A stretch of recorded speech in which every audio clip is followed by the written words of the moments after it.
So hello students, today we shall be taking the next topic, which is force between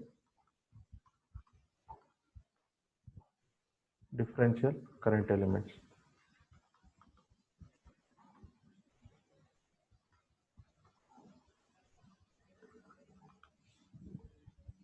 Okay, so first of all we will see some basics. If I have two current carrying elements like this, okay, so the current through this element is I1, current through this element is I2. Okay, so in such cases where the current direction is same, then what will happen? There will be a force of attraction. So the force, this element will tend to go near the second element, and the current element, second current element tends to go towards the first current element. So there's an attractive force between two current carrying elements if the current direction is same. So I will write that down. So there, then force F between current element if the current direction is the same. Okay, so this is the first thing you have to know. Secondly, if the correct directions are opposite in this manner, then what you are going to get? So let us say the current direction here is I1, the current direction here is I2, the opposite direction. So there will be a force of repulsion. Okay, so if the current directions are opposite, then there is a force of repulsion between two current elements. So that's the same here. Force of repulsion.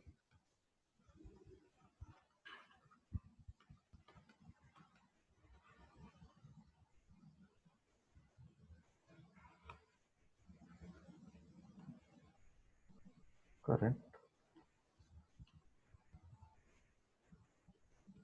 if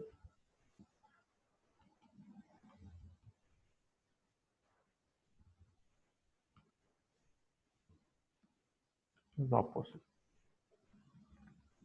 So this is the first preliminary thing you have to note. Okay. Now we will have a quantitative exposition of two current elements, the force between two differential current elements. So we'll see the formula. Let us say I have one current element like this. I have one more current element like this. Okay. So some current I1 is flowing through this loop 1. Some current I2 is flowing through loop 2. So at this point, if I take a differential element, so let me write this. If I take a small section of the differential element of loop 1 and also a small element of loop 2, then I can see that the current passing through this is in this way. The current passing through this in loop 2 is also in this way. So these currents are in the same direction. So you will have an attractive force between these two current elements. So I will call this as I1 dl1, this current element as I2 dl2, right? Of course, this is a vector. Now, because the force is attractive, I will write an attractive force like this with the direction of forces in this. Now, the vector connecting the second loop to the first loop, we call it as R21. So this is the vector connecting second loop to the first loop. So this vector basically. Now the force experienced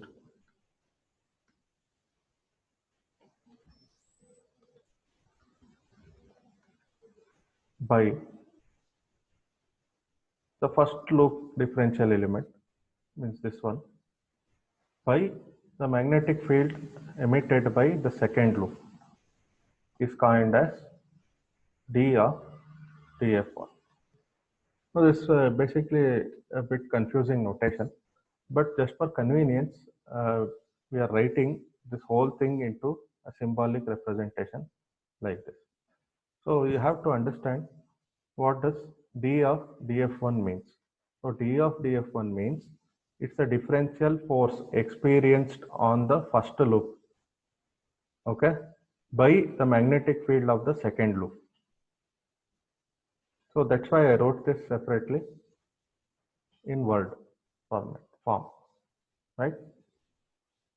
So similarly, what can be written for D of dF2? So if I write something like this, what does it mean? So this is the force experienced by the second differential element I2 dL2 by the magnetic field emitted by the first loop. Magnetic field of the first loop. Okay, so the magnetic field emitted by this differential element will be dB1. The magnetic field emitted by this will be dB2. Correct? So if I want to have the force, if I want to calculate DDF1, so what should where should I write it? So this is DDF1. So D of dF1 is nothing but a symbol to represent that it is the force experienced by this differential element due to the magnetic field emitted by the second element, second loop here, or second element, basically. Okay, so you have to remember these two notations for further understanding.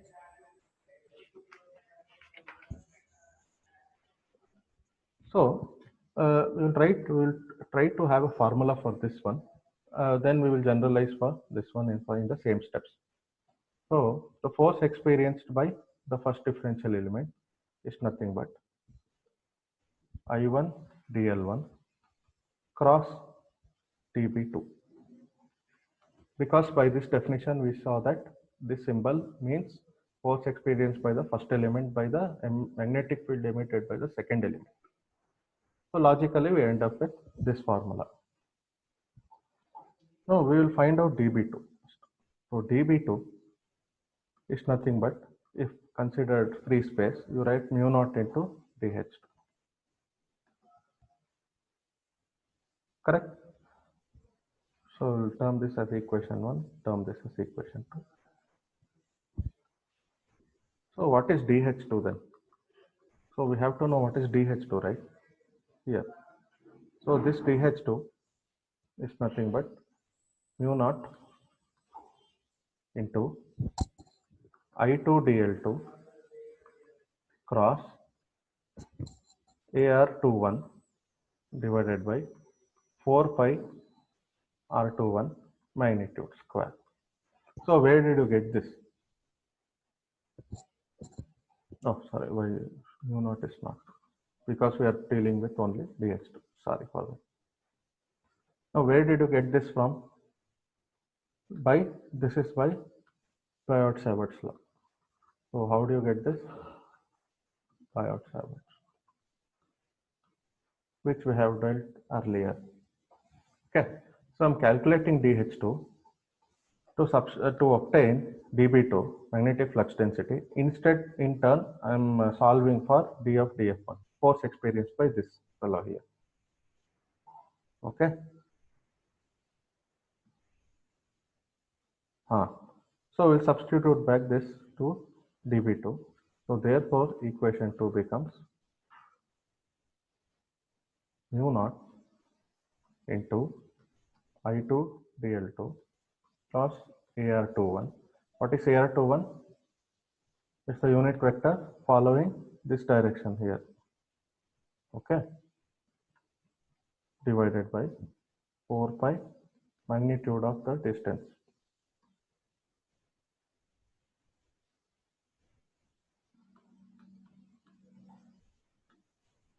Magnitude of the distance. So knowing this,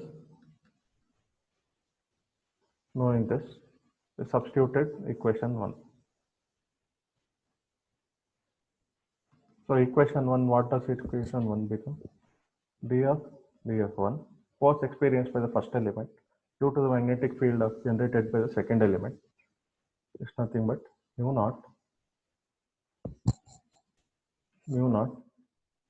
I1 into dl1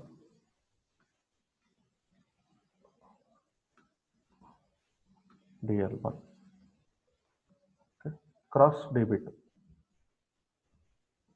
So mu naught I took it outside, the constant. So I2 dl2 cross ar21. So this whole divided by 4 pi r21 magnitude square. So these many newtons.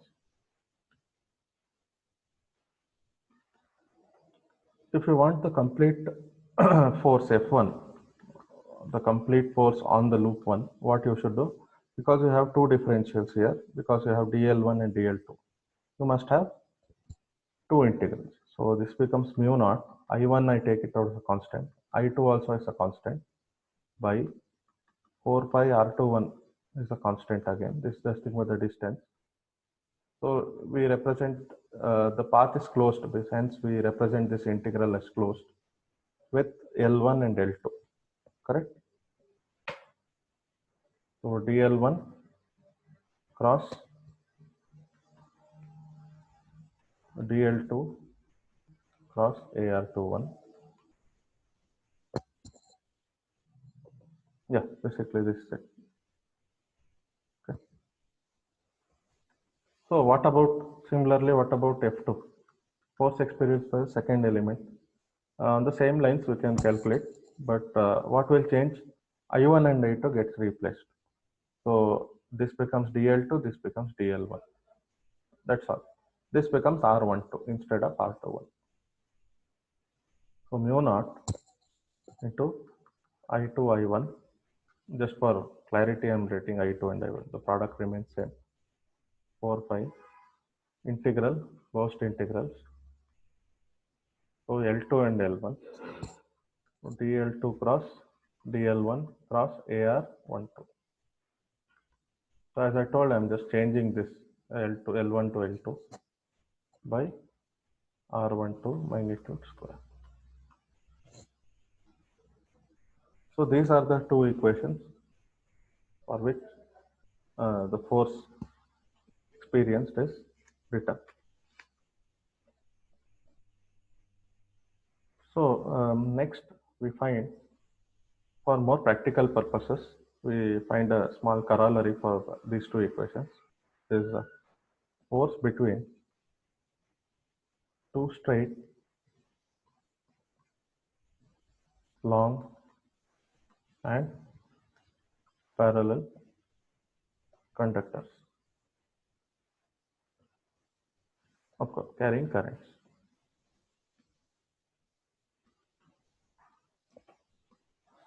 So for more practical purposes, always we know that you require, we usually encounter such scenarios where you have straight, long and parallel conductors, means two parallel conductors are there. Now assume that these two are the two parallel conductors. Now current I1 is coming out like this, current I1. Current I2 is going in this direction. The distance between them is d. So this distance is d.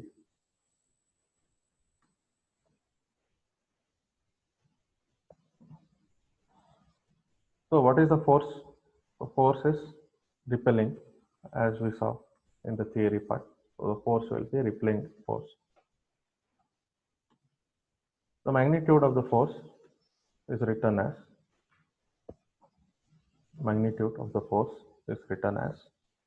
mu into I1 I2 divided by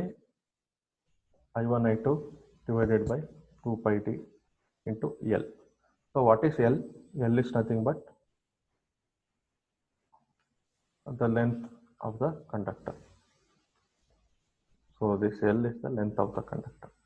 So D is the distance between the two conductors. L is the length of the individual conductor. So finally, magnitude of the force, this force magnitude is nothing but mu into I1 I2 into L, which is the length, divided by 2 pi d. This many Newton. Now we are not deriving this. We get the same derivation from the previous one. Okay. So this is just for practical purposes. This formula. We'll take up a question before we wind up. The current element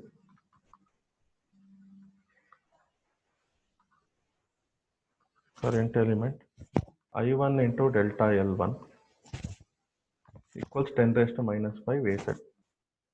Amps meter, amp into meter. Yes, because this amps is meters, amp into meter. It's located at P1 100, while second element I2 delta L2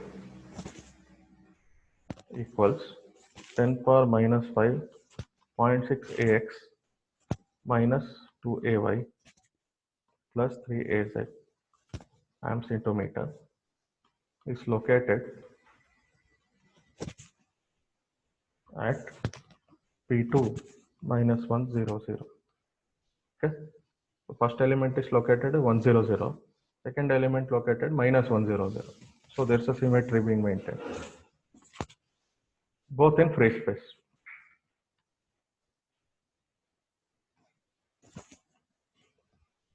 Find the force exerted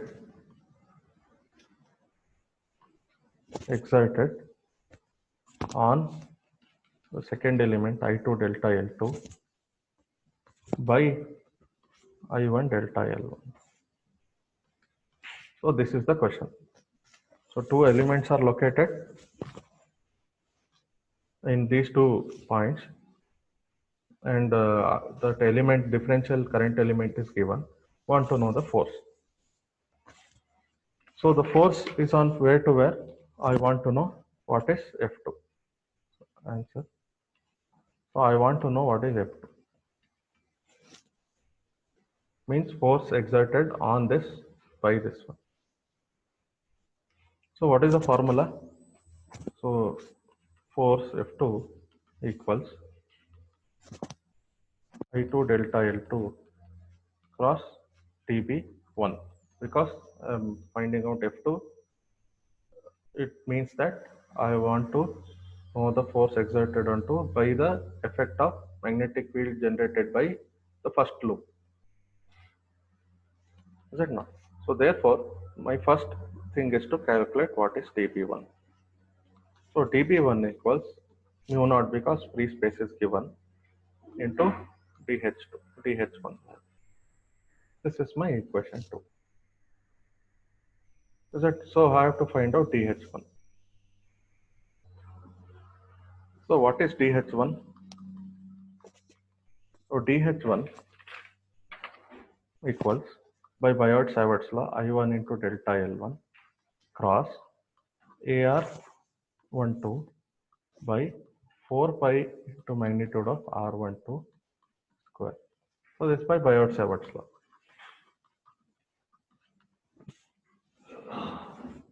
Now, what is the two elements located?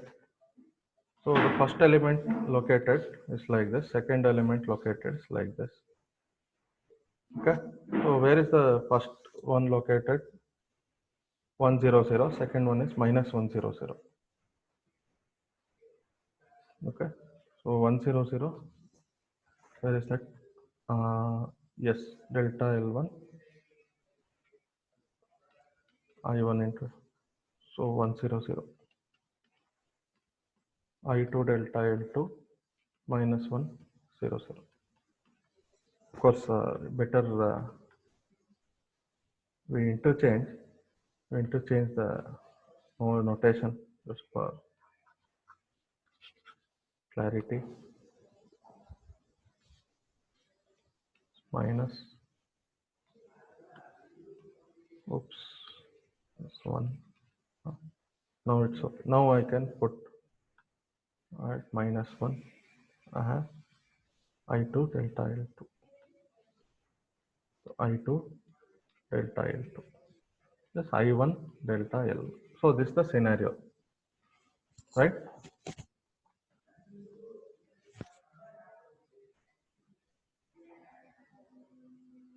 So what is R12 equal to? R12 equals what?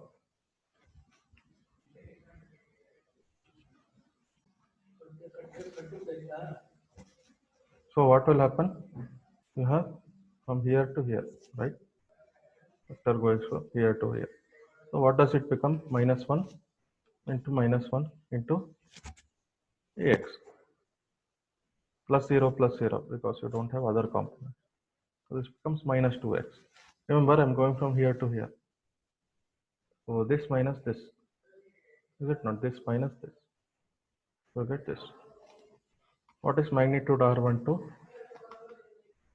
2. And what is AR12? Minus 2ax by 2. So which is minus ax. So knowing all this, we just substitute in DH2 equation.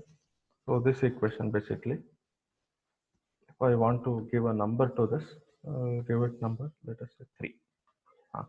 So substituting all this which we know in equation 3, so DH1 becomes, I'll just write down the first one, AR12 by 4 pi R12 magnitude square. So it is I1 L1 10 power minus 5 AZ given in the question. What is AR12 minus AX? From here we take it divided by 4 pi into 2 square.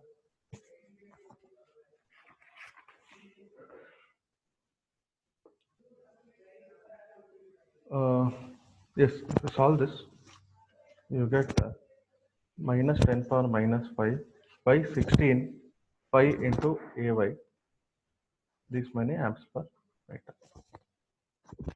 So what is dB1 equal to free space into dH1? So this equals minus mu naught 10 power minus 5 by 16 pi AY. Okay, these many Teslas. So if you just solve this, we're taking mu naught as 4 pi into 10 power minus 7.